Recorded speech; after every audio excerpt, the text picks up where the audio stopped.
A lot of us who are on Philips Respironics CPAPs, APAPs, BiPAPs, and ASVs are feeling pretty vulnerable right now. We're feeling uncertain. We are feeling ill-informed. We're feeling forgotten.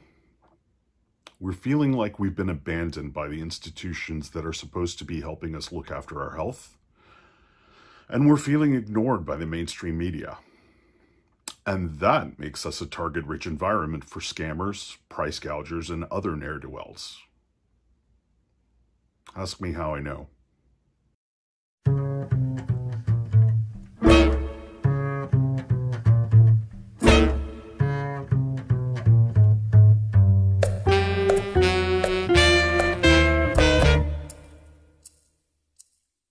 So, in the 4 weeks since Philips announced a recall on many of its flow regulators, APAPs, CPAPs, BPAPs, ASVs, because of degrading foam, we haven't really found out much else.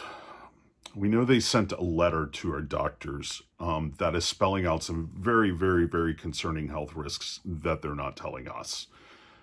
I'll link to a copy of that in the description below. We still don't have a timeline on when these machines are going to be repaired or replaced, but right now the best estimate is a year. Like many people on CPAP, I can't go a year without therapy. I really can't go a night without therapy. Any night that I sleep without my CPAP, I'm at risk of death. But every night that I do use my CPAP, my Philips CPAP, I'm potentially sucking in volatile organic compounds. It's a mess. A lot of smart people who've been on CPAP for quite a while and saw the writing on the wall, immediately went out and bought machines from Philips's biggest competitor, ResMed. And as you might expect, with millions of people suddenly needing new CPAP machines, oh boy, the market has gone crazy. Prices have doubled, more than doubled from some retailers, and that's even if you can get your hands on one. They're getting harder and harder to find. They're back ordered from most retailers. My DME told me even if I could get a new prescription from my doctor, specifically for a ResMed machine, he didn't know when he'd be able to get one for me. So like a lot of people, I have turned to the secondary marketplace, the gray market, if you will.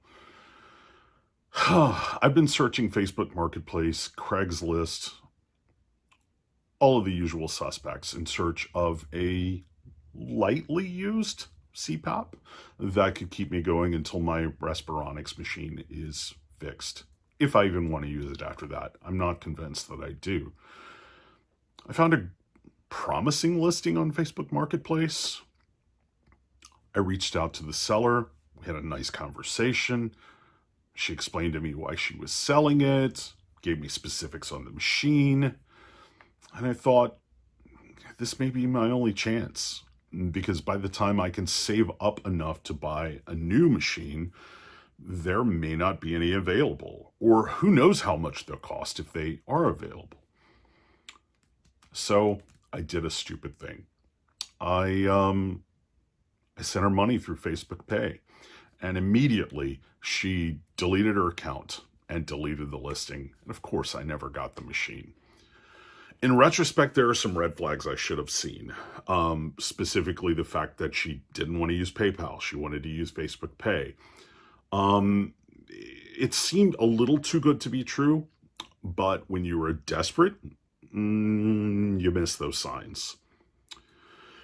I tried to report it to Facebook. They don't care. They basically replied to me, "We are very, very, very sorry that you were so stupid. Here's a link to a list of ways for you to not be stupid in the future." Oh boy.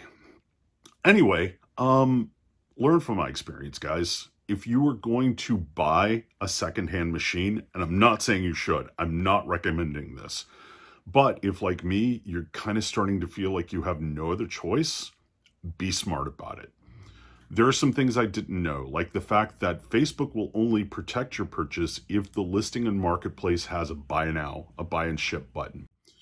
Other things to look out for, how new is the Facebook account?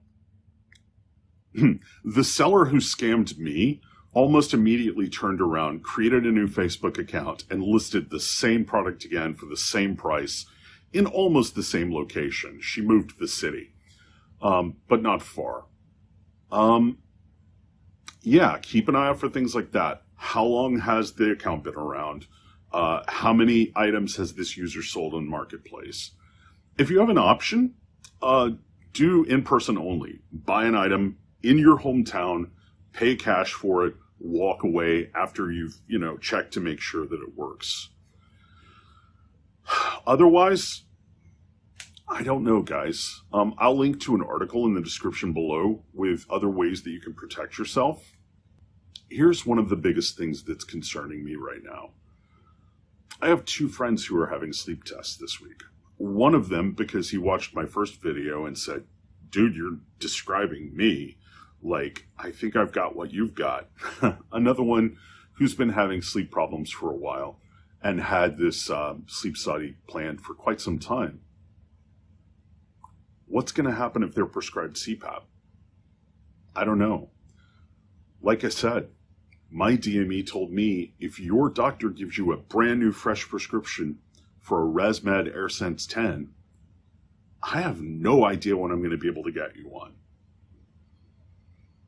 This is such a mess. I don't blame the DMEs. They're not all great. Mine's pretty good. I do blame our doctors. I do blame our insurance companies, especially for not taking care of us in this extenuating circumstance. Blue Cross Blue Shield is telling me, nah, you're screwed, man. Take it up with your DME, take it up with Philips. We're not paying for a new machine. Sorry. Most of all, I blame Philips, of course. They have created a huge spike in demand for CPAPs and APAPs and BiPAPs and ASVs. And they're not shipping new machines. They can't. I don't know what the answer to this is, guys. Again, I'm not telling you to go on Marketplace or Craigslist or whatever and buy a used machine. All I'm saying is, if there are no more new machines available and you feel like you have no other options, be careful. We are vulnerable right now. Don't be as stupid as I was. Anyway, thanks for joining me. I hope next week is a little more chipper. Until then, be safe, be smart, don't get scammed.